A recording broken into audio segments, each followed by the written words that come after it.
In zdaj bomo na odru spet srečali prvi šopek naših osebnosti. In to je prvih 5 mesecev leta 2013. Januar, februar, marec, april in maj 2013 so zaznamovali dr. Danijel Bešič Loredan,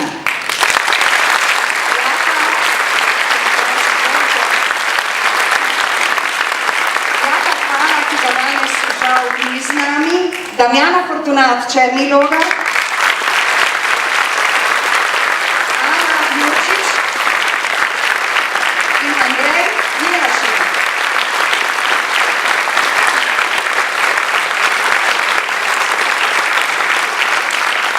To je tisti trenutek, ko ga imam na odru najraje, takrat skupaj prebijemo let. In seveda začenjamo v januarju. Dr. Danijel Bešič Loredan je zdravnik, ortoped. Januarja lani pred letom dni je z iniciativo za transparentno in strokovno javno zdravstvo skupaj s kolegi na glas zahteval pravice in pravičnost v zdravstvu za vse nas.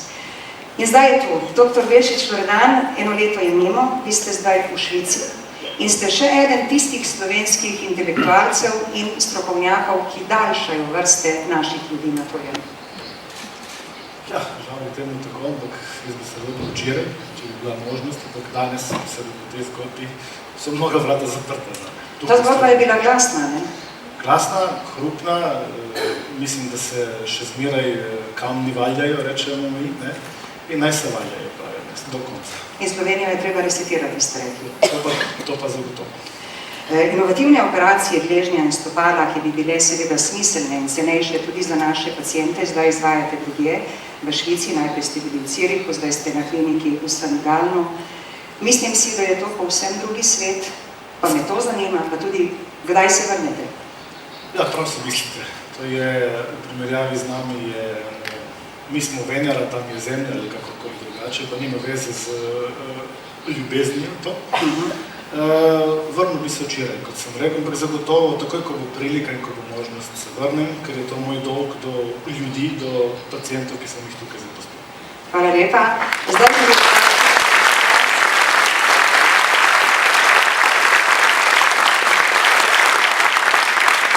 bil z nami Jaka Hvala. Lani je imel 19 let, fant iz Ponikov na Tolminskem, smučarski skakalec, dvakratni mladinski svetovni prvak, ki je februarja lani zmago v avstrijskem Klingentalu ugnal vse tekmece v svetovni članski konkurenci.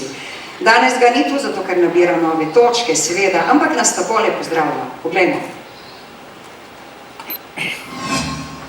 Najprej bi se rad zahvalil za to nagrado. Kaj mi pomeni? Pomeni mi še eno dodatno spodbudo pa motivacijo za delo za naprej.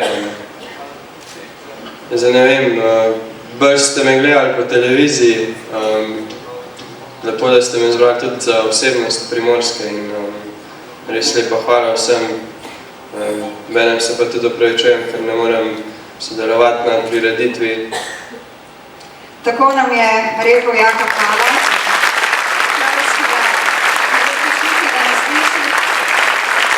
Mesec marec pa je, kot se seveda za takšen mesec spodobi, zaznamovala ženska zmaga. Damjana Fortunat Černilogar, direktorica Tolminskega muzeja, je ob 300-letnici Tolminskega punta skupaj s sodelavci povezala oddaljeno zgodovino in današnji čas.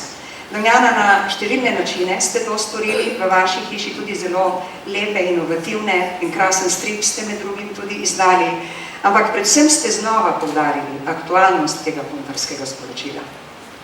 Ja, mogoče je to res, da je pač prav ta 300-letnica velikega Tolminskega punta sovpadla z današnjim časom.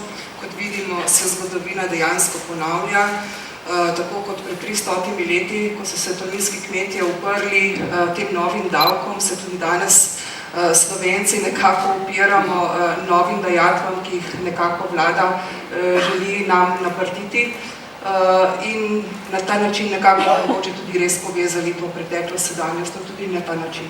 Vi ste kot deklica zelo radi brali zgodovinske romane, to ste nam zaupali, ko ste bili mesečna zmagovalka.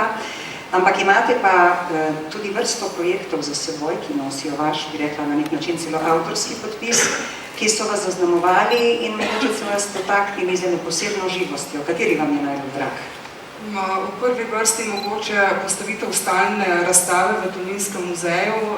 Namreč leta 2000 je bil ustanovljen Tolminski muzej in čez 3 leta smo postavili to stalno razstavo. To si šteje kot kar velik dosežek, da smo lahko v tako kratkem času to naredili. Kot drugi pa bi mogoče izpostavila projekt Tolminsko mostišče, v sklopu katerega smo pripravili prav tako razstavo. Sama sem se prizadevala, da pridemo nekako do seznamu padlih na Soški fronti na območju Gornjega Posočja in skupaj z gospodom Lovrom Galičem smo pripravili te sezname in jih tudi objavili v 2 obsežnih publikacijah.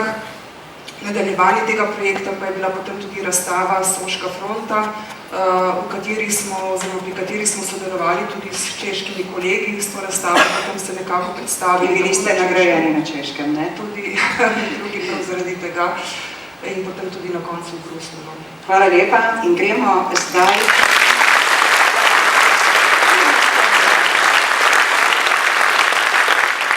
Ana Jurčič je mama, tako kot smo mnoge mame, ampak jaz bi rekla, da je mama z veliko začetnico. V aprilu smo njo in njenega Timoteja bolje spoznali. Kmalu po rojstvu smo mu začeli postavljati hude diagnoze, po 11 operacijah do 4. meseca starosti in najhujši obliki cerebralne paralize pa je Timotej ostal doma, ni šel v zavod. In Ana je rekla takole, če je on takšen borec, potem tudi jaz nimam izgovora, da se ne bi borila. In letošnje leto Ana bo zaznamovano z eno bitko, ki ni samo vajna, in to je bitka za Debeli rtič. Na Debelem rtiču bi moral stati center Dolfke Boštjančič, njihova ena enota, ki nima z Rdečim križem, ki tam stoji popolnoma nič, kot nekateri ljudje mislijo.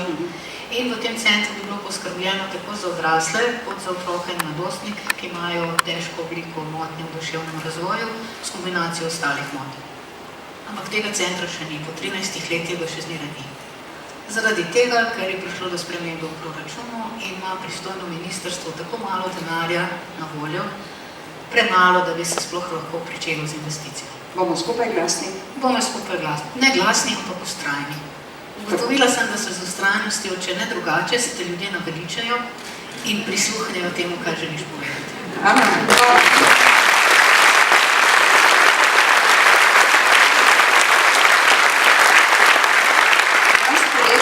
Je uspelo nekaj, kar je za vaju izjemno pomembno, da sta se namreč iz visoke stolpnice preselila v pritlično hiško, kar seveda nedvomno močno olajša vajnim življenjem, to bivanje tukaj. Ampak tisto, kar je vsem nam všeč pri vas, je to, da se vi sploh ne počutite pod žrtev. In mislim, da ste nam s tem za en močan zgled. Jaz sem v bistvu zelo jezna, ko mi kdo reče, joj, ne Boga ti. Ne marate, ne tega? Ne. Zakaj v Boga jaz? Jaz sem srečna, da imam Timoteja. Imam zdravega otroka, imam svoje strepe.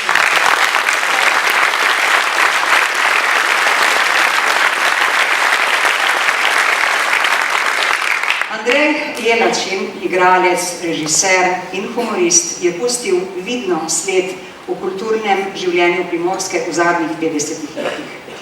Meseca maja pa nas je z avtobiografsko knjigo Spomini Tonija Karjole zvabil v svet gledališča in tudi na oder življenja. Toni Karjola, Andrej Jelačin, vi ste zaznamovali mnoge odre in mnoga zakulisja, največkrat smehom, ko ste v gledališče in tudi v manj ugledne prostore pripeljali ljudi, ki mogoče brez vas nikoli več ne bi šli v teater. Res je, naša generacija, moja generacija, smo bili nekakšni misionarji slovenske besede. In danes pozabljamo, da še nedavno tega, naprimer v Trstu, nisi smel glasno govoriti slovensko. In ko smo mi pred 50 leti gostovali po naši lepi Primorski, so bili ljudje v solzah, po dvoranah so spremljali slovensko besedo. Mislim, da to smo prehitro pozabili.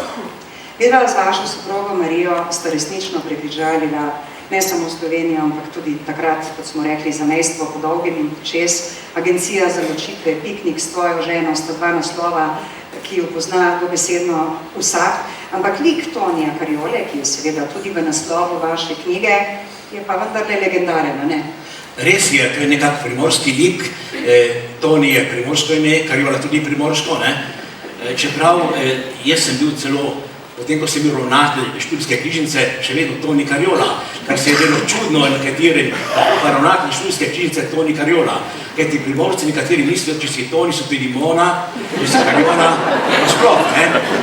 Tako da, jaz sem pri tem ustrajal.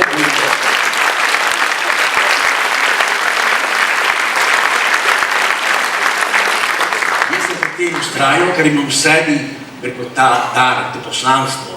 In mislim, da to poslanstvo rabimo še kako tudi danes in predvsem, da celo danes. Res je.